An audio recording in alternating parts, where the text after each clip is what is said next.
Michelle Bizeau. I'm excited to introduce her. She's an educational and wellness advocate whose life's work has been ensuring individuals with access to quality academic and support service programs that empower them to educationally thrive and experience their lifelong success. She has over 16 years of experience as a counselor, a learning specialist, school administrator, and in a variety of public and private K-12 and university settings. And she knows the importance of finding the right cultural fit for professional success. Now she oversees a high school, and Michelle continues to prioritize student access to counseling and advising support to ensure that students are well-rounded citizens capable of meaningfully engaging in our ever-changing world. Her talk is called Finding the Right Professional Fit, Public versus Private Counseling. And now please all welcome and give your full attention to Michelle Bizeau. Thank you. Hi, everyone. Yes, thank you for having me. Hopefully, some of you at least find some value in my presentation. So today I'm going to talk about something that when I started my initial career as a school counselor, I didn't even consider some of these things that I'm going to discuss now that I know now. So hopefully I can help you guys find your best fit.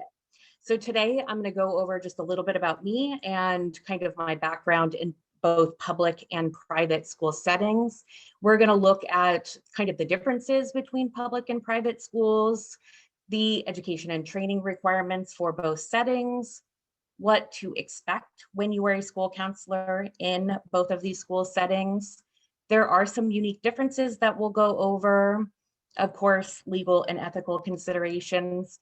If I have time, I'll throw in some stories on that category. And we're going to take a quick look on school counseling job outlook and how actually to find jobs in both of these categories. And then we'll wrap it up with some important takeaways, reminders, and I will let you ask questions at the end. So about me, as Yavir said, I have 17 now years working in education. I started out in a public school district where I completed all of my interning and hours in a public school setting. I was lucky enough to be offered a school counseling position when I was still in grad school, so I was able to finish out the large majority of my hours as a school counselor and getting paid for that, so that was really nice. I also took over the the district Section 504 coordination and put together their policies and procedures. I eventually ended up in the Bay Area where I took on a role at a private setting, and this was a parochial, so a religious-based school setting, and I built programs for students with disabilities and became an associate head of school in that capacity. And now I am head of a high school. And for the last 3 years, I have worked at Stanford University as a senior learning specialist. So I really have that unique experience of getting to work kindergarten all the way up to doctorate students, law students. I work with the students that are in residencies and fellowships at the hospital. So I have a really unique background that stemmed from school counseling. And I really think that helped my lens on how I work in education now.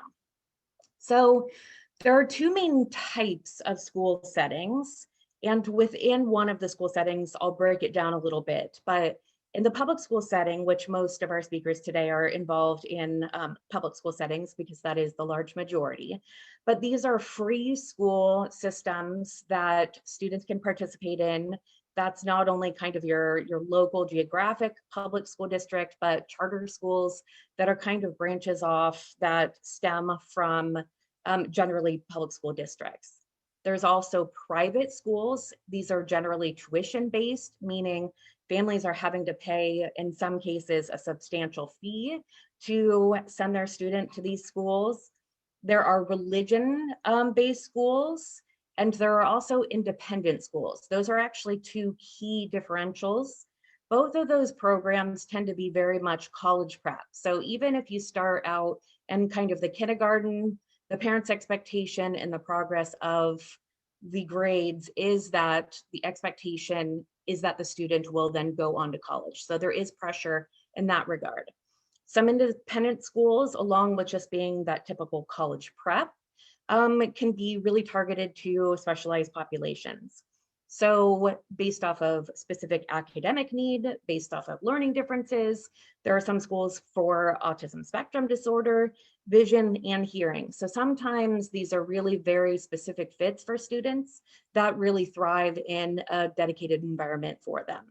There's also some schools that are language specific. So in the Bay Area specifically, we have French International School, German School, and I believe there's a K-8 even that is Spanish Immersion School. So there's a lot of varieties in these settings that maybe you could actually identify that working in these environments might be the best fit for you. I do want to mention though that this information is based off of my experiences, my peer experiences, and not based outside of California. So if there's anyone that is not in California right now, just know that. So this is something that I found very interesting when I did some research on kind of what are some job titles. And it was interesting to hear the speaker before me because it sounds like they do actually have some more specialized public school counselors that are doing very, very specific things. Not sure if that's district-wide or just for specialized programs. But when you look for jobs, you tend to see the school counselor role. Like when you look at EdJoin, it's pretty much that staple. It's pretty much in that universal classification. Sometimes you'll see a guidance counselor. I think that was, you know, kind of in the olden days type thing, but those are two typical things that you see when you're searching for jobs and you're seeing job postings. On the other hand, in private school settings, there's a lot of variation. It's everything from school counselor to guidance counselors, college counselors, wellness counselors, social emotional counselors, academic counselors. There's even this category of advisors where it's someone that doesn't technically have the traditional path in the educational pathway that we have that gets them that specialized credential. So legally, they're on the easier end to call themselves an advisor as opposed to a counselor. And then there's this kind of new term that's post-secondary. So I've seen post-secondary counselors and advisors, but just kind of keep these in mind on when you, if you are searching for jobs, that it may in search engines, you know, you may need to branch out and kind of target areas that you want to focus your energy on. So qualifications, and you'll see my next slide after this, really the qualifications, whether you're working in a public or private school setting as a school counselor, in the state of California really should be the same. You should have the standard curriculum-based minimum of 48 semester units. I know my program was more for some reason, but this is the kind of staple for California. Everyone has to do the completed practicum hours and specialized fieldwork hours working in 2 different school settings. 800 hours you have to clock with at least 200 at minimum in one of the kind of target areas that you spread over your 2 times. So that being said, I did a search yesterday in planning for this. And this website that I kind of stole screenshots from is the California Association of Independent Schools. And the reason I'm pointing this out is because I just went over that there technically should be the same criteria for someone to work as a school counselor and provide counseling services in a school setting. So this one that was actually just posted yesterday, they have the job title of a school counselor. But yet, if you look at the qualifications, it actually says that a PPS credential or license is preferred. So not required, but preferred. And so kind of keep that in mind because this really kind of means that someone doesn't exactly know what job they're kind of searching and job that they're posting and kind of the criteria that you are really going to be responsible for as a school counselor. And they may be kind of looking for some skills that you actually don't have or can't legally do without additional training. So job duties could look dramatically different in a public school setting and a private school setting. And I want to mention again, these are kind of typical. This is not be all end all, but I do talk to a lot of school counselors and administrators in both the public and private school setting. And what I tend to see is that in public school settings, kind of your job duties and responsibilities are more set in stone because it's part of a collective bargaining agreement where you really kind of have that universal skill set that is district-wide. They tend to have more non-counseling related tasks. I remember when I was starting out as a school counselor, I was asked to do a whole host of things that I was really, really surprised that they would pay someone with a graduate degree and all of this kind of training to do kind of secretarial work. And I don't say that as a dig because, believe it or not, my secretaries at every school that I worked at could be running the school. But it's just that differential in kind of energy, expertise. And it's interesting that it could kind of be farmed out in different ways. Caseloads are generally much larger in the public school setting, and you rarely get to kind of target and specialize. And you really are responsible for that jack of all trades. You do a lot in that capacity. In private schools, I've seen that job descriptions, they really seem to be looking for that very specific skill set to fill a need or an understanding of what that job would be. And so really it could very much differentiate between you being in a religious setting to you being in an independent setting to you being even in an elementary setting as opposed to high school. Caseloads tend to be much smaller, so you may have a caseload of anywhere from 80 to 120, whereas kind of the public school systems have a much larger caseload than that. However, in the private school setting, something that I have experienced, seen, and talked to a lot of people about, the pressure seems to be dramatically different based off of the expectations of the job. So generally, private school settings that are college prep very much are focused on college acceptances. They produce those in their school profiles. So it really is important in getting students into those specific schools. So then they could add that to the school profile. So then people will come and pay tuition to come to these schools. A lot of times things are focused heavily on grades. And sometimes the conversations you have with parents may be very much focused around their student getting the grades that they want them to get. I was going to say deserve, but sometimes that's iffy. So a huge thing that I've seen in the comparison of public and private school is their post-secondary expectations. In public school settings, there's a huge, tremendous focus on graduation rates. When you look at what a school produces, their goal is to get everyone to graduation. Some students may or may not take the ACT and SAT, so those standardized tests for college planning, and that's now a moot point because we can't take them, and some schools are not even, I think all the UCs and CSUs are not able to use these in admissions anymore. But this is not like 100% that those students would take those standardized tests. Post graduation options could be dramatically different. It could be that a student has absolutely no interest in going to college, and so you're going to help them seek out employment options, maybe a vocational program. But then there are those traditional students that want to seek out college, but they may, based off of grades and other factors, seek out a community college and then potentially transfer or go straight into that four-year university. And some, unfortunately, really don't have a path. And that's kind of a difficult thing that hopefully people are paying attention to in the public school settings. In the private school settings, I've noticed that really there is this push that if you enroll in a college prep high school setting, they very much want, and people are paying for the school to essentially get them to where four-year universities at top universities are accessible to students.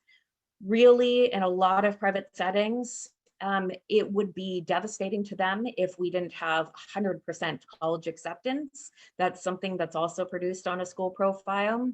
So there's just a little different trajectory, and it could be based off of the location that these schools are in. It could be a variety of factors, but your focus on kind of what is going to be available to students is going to be different based off of the setting. And hopefully in those public school settings, you're working to kind of close those, whether it be SES, all of those things, those gaps, to where hopefully they have same and or similar opportunities post-graduation, or at least finding the best fit for themselves. So this is another thing that I found to be dramatically different in public and private school settings. So students with disabilities, it would be students that in the public school setting are under 504 plans, providing accommodations, receiving services through an IEP. Those are really structured and legally bound programs that are offered through the public school system based off of FAPE and all of that. So depending on your school setting, you may be heavily involved in this process, or you may just kind of be aware that your students are on there.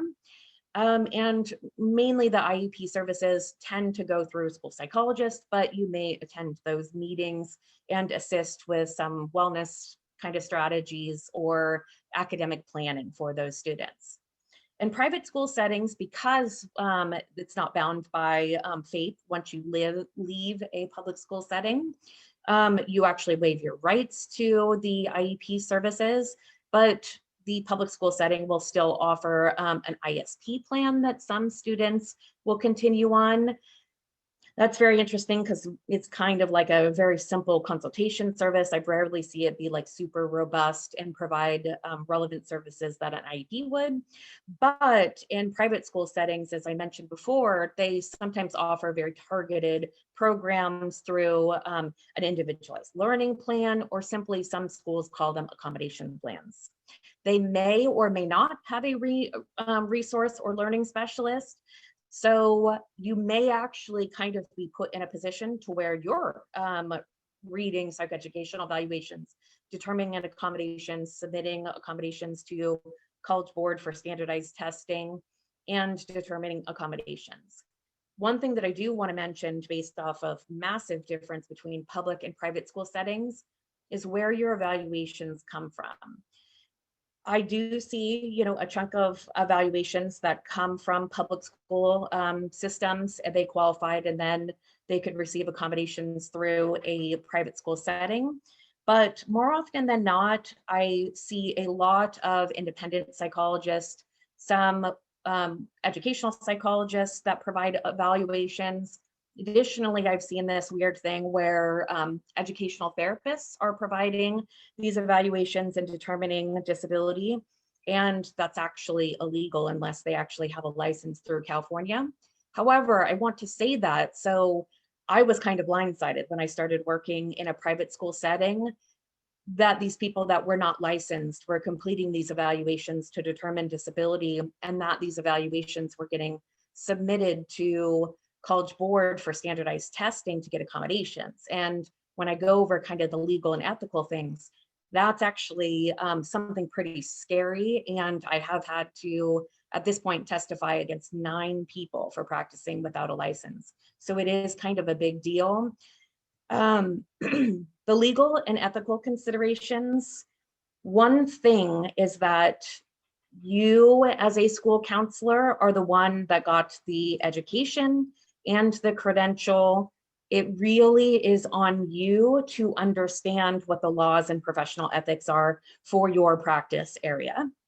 I think it's really important to educate staff, students, families on what your role is. I remember when I started out, I had to actually like go into classrooms and tell students what I did as a school counselor, what I was available for.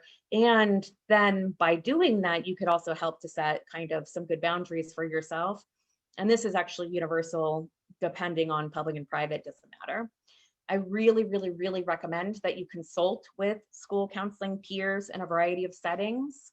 And this is because some school settings may have different practices. You may have different administrators that really have different expectations for you.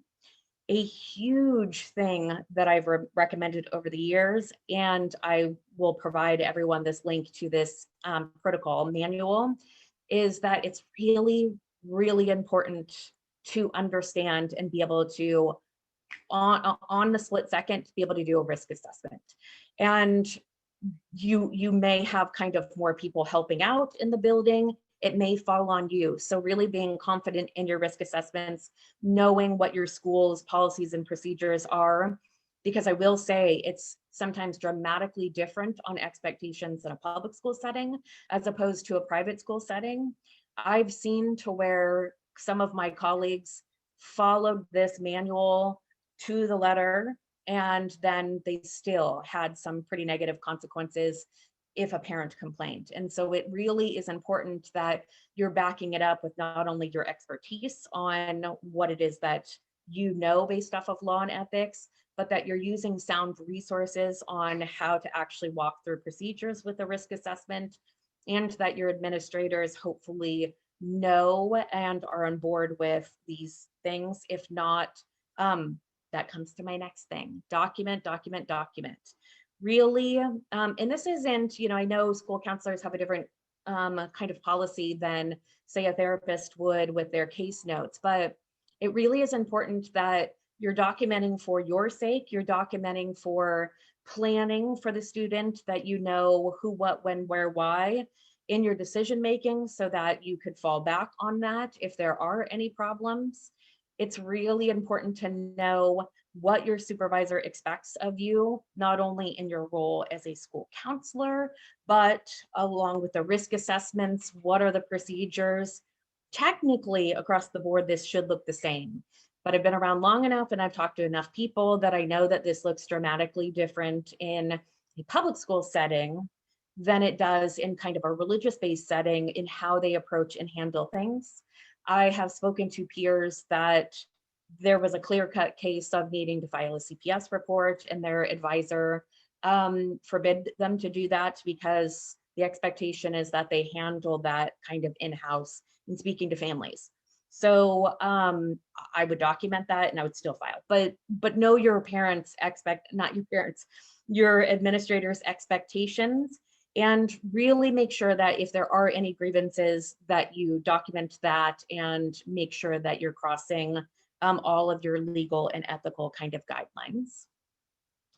So in addition to that is that in a school counseling role, in a public school setting, they're pretty kind of shored up on what school counselors do. That's part of the job description. People pretty much know what a school counselor's responsibilities are. I have found in the private school setting that there's a lot of variation. Sometimes the school counselor can fall into this kind of pattern of providing one-on-one ongoing therapy role with students. And so it's really important to reflect back on what it is that you're trained for, what are you authorized to do, and make sure that you're within kind of your boundaries on expectations of not only the state that you are credentialed in, but making sure that you're not outstepping these realms so you can be safeguarded for yourself. And I do see that this happens a lot more in private school settings. I've worked in settings where someone was clearly doing therapy and that's what they were hired for. And, that shouldn't have been happening. People that called themselves a school psychologist and yet didn't have that school psychologist background. So it really is important to kind of understand what you are in fact trained and approved for, and making sure that you're falling within those bounds. So job protections is a dramatically different can of worms if you are in public school districts or in private school. And I've seen this work in people's favor and not so much. But in public schools, generally there is a union that if you're on the teacher contract, you're normally protected by that. And they are there to kind of support you in not only the boundaries of kind of your work assignments, meaning how many days you're contracted for, how many hours that you work each day, an outline of your job responsibilities, because that's all part of a collective bargaining agreement, and additionally hiring and firing practices. It's actually a pretty key thing that a public school district has on this, is that really there's a much more kind of due process if there are some things that come up that you need to be accountable for. There's this regular kind of practice of accountability and figuring all of that out without kind of a response or knee-jerk reaction. However, in private school settings, this is pretty different, meaning that most contracts are not actually contracts at all. It's an offer of employment in private school settings. Rarely are private schools bound by unions, so they do fall under state laws, but California is an at-will state, so they actually don't need a reason to fire you. Very different than a public school where you more than likely after a couple of years would have tenure, and so you're protected by that. I've also seen in some religious-based settings that even kind of state and federal laws based off of anti-discrimination is actually not held up. I have spoken to peers in some settings to where one was let go in a religious setting because they became pregnant, and they were within their bounds to kind of not move forward with that person because they fell under the category of a religious institution.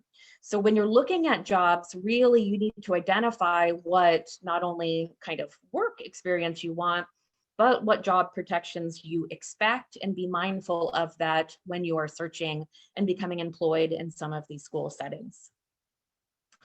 So the good news is there are an absolute ton of schools in California. According to the California Department of Education, for public and charter schools, there are over 10,000 schools, and the large chunk of them need school counselors. And as we're experiencing going through this COVID, it's the one thing that we need are school counselors.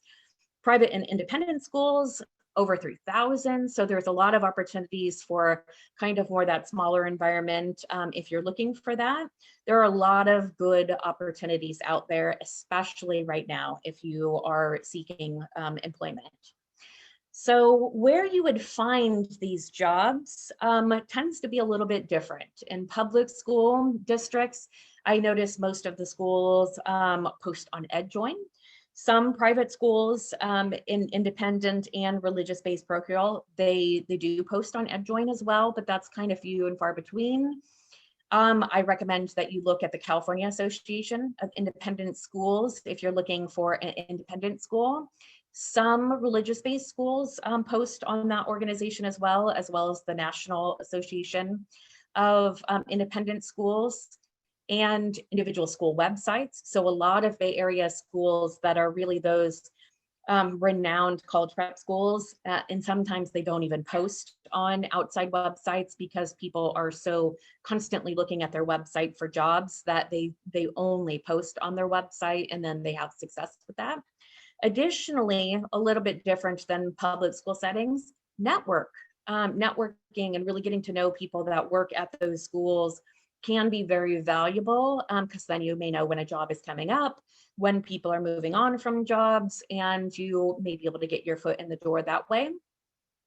And those religious-based schools, they tend to also post on archdiocese websites, so that may be a spot that you want to look at as well.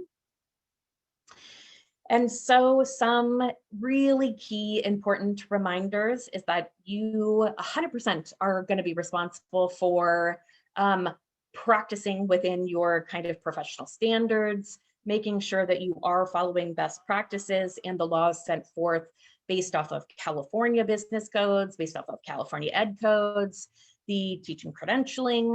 The last thing you want is for you to have kind of a permanent blemish on that, because your school district won't be, or even your private school won't be accountable to that. That is something that you are bound for by your professional law and ethics. And so it really is important that no matter where you're working, even if a school in a private setting says, yes, I approve you to do therapy, and this is your role, this is what you're hired to do, it really is important to reflect on, are you qualified to do that? Do you need extra training? Do you need a different license? Those kind of things, make sure that you're keeping in mind. Also, be very clear what your administrator's expectations are for your role. It could be dramatically different in a private school settings, and they actually may have a very different understanding of your role. And the perfect scenario of this is thinking of a peer that 12 and up in California. If you're engaged in a counseling relationship, it's intended to be confidential unless there is kind of that duty to kind of warn and get that person help or protect others. And I've seen administrators really not respect that boundary and push very hard to where it becomes a very uncomfortable environment if they have different expectations. And so this is that piece on knowing what the administrator expects, knowing what the job description is actually stating before you're applying, and making sure it's within kind of your bounds, and making sure that you document when an administrator is asking you to do something that doesn't align with the above legal and ethical requirements. And make sure that you're building a network. Really having an understanding on what other schools are doing will help you develop your programming. You could always fall back on that if you are kind of being pushed in a direction that is not favorable from a legal and ethical standpoint. You could share kind of your consultation group. I know I've relied on that huge. I have a pretty robust consultation group, everything from university level to elementary level, public, private, and really we bounce a lot of things off of one another. And anytime there's kind of a precarious situation, I always consult to make sure that I'm in the group consensus of very expert professionals, that I'm on the right track, and I'm able to then go back and have those conversations to really affirm that this is why I'm doing something. This is what it's done in other school settings. This may be dynamic to our program, but it's still within kind of the best practice model for our profession. And so now I have wrapped up my presentation, and I will turn it over to kind of questions, if anyone has some questions for me. Awesome, thank you. And again, for the people that are still here, please drop your questions in the chat box below. I did see one earlier. It was earlier when you were going on about when you were first introducing the private public school sort of dynamic. And it was, how can more schools embrace non-traditional or non-college routes after high school, especially private schools?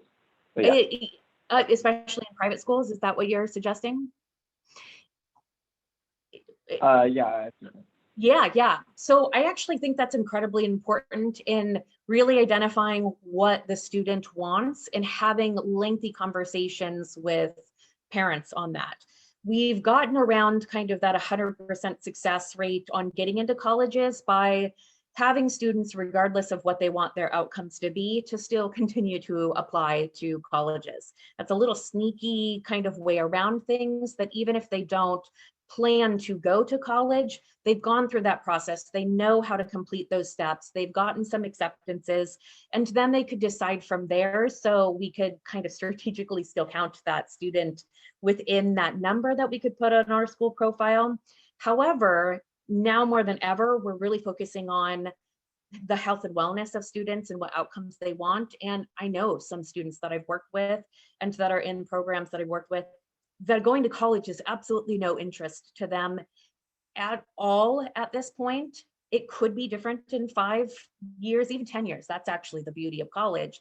But really making sure that they are setting themselves up should they actually change their mind, because that's kind of a timeline focused thing. So I actually would still encourage students to apply to colleges and get that set up for themselves, but really still working and identifying and doing career fairs, doing, exposing them to people in a variety of different fields. I interview everyone in different fields, discussing kind of their planning process for college, what majors they went into, how they've pivoted, and what their kind of satisfaction is in their current work environment.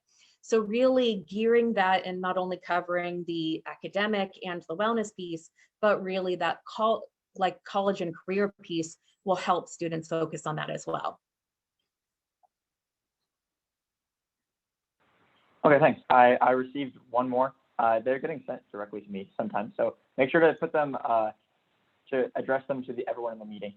But it is, why do you think private schools have more focused roles than public schools when it comes to counseling and everything? You know, I think that's part of because they really have identified a target need. I remember at one point in time, I did in fact hire an academic and wellness counselor. So I wanted someone that did have that marriage and family therapy background, that did possibly have an LPCC. So sometimes you fill kind of that role by combining other expertise areas. And I think just based off of budget, you know, sometimes in private schools, because it is tuition based, we can really afford to have multiple people that are in targeted areas. And I think in kind of the public school systems, really you're spread really thin. I mean, I think you have to do the academic, you have to do the college planning. It's actually incredibly hard. So it sounds like that is slightly shifting now based off of funding and being able to target wellness areas, which is wonderful. I remember even when I was in the public school system, the educationally related mental health services came up, but that was for licensed professionals, so MFT, LCSW, and clinical psychologists. So hopefully there is kind of more targeted areas that come up as long as it's kind of within the bounds of what you're capable of practicing in.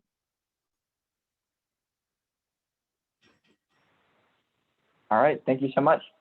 I don't see any other questions here, but thank you so much, Michelle. That was Michelle Bizeau, and she is a learning specialist and a school administrator, and she currently oversees a high school right now. Just wanted to say how very happy we are at CounselHero for everyone here that's still in this call to take the time out of your day to join us. It took a lot to pull off an event like this, and so many people that will not be making an appearance today had to put a lot of effort into it. So we'll be continuing to host events like this in our meetup group, which is called SF Bay Area School Counselors and Education Professionals. So make sure to join that. And we're going to be hosting regular speaking events like this one today, some shorter, some longer. You'll see on our upcoming events. So thank you everyone else for coming. Thank you, Michelle. And have a good rest of your day.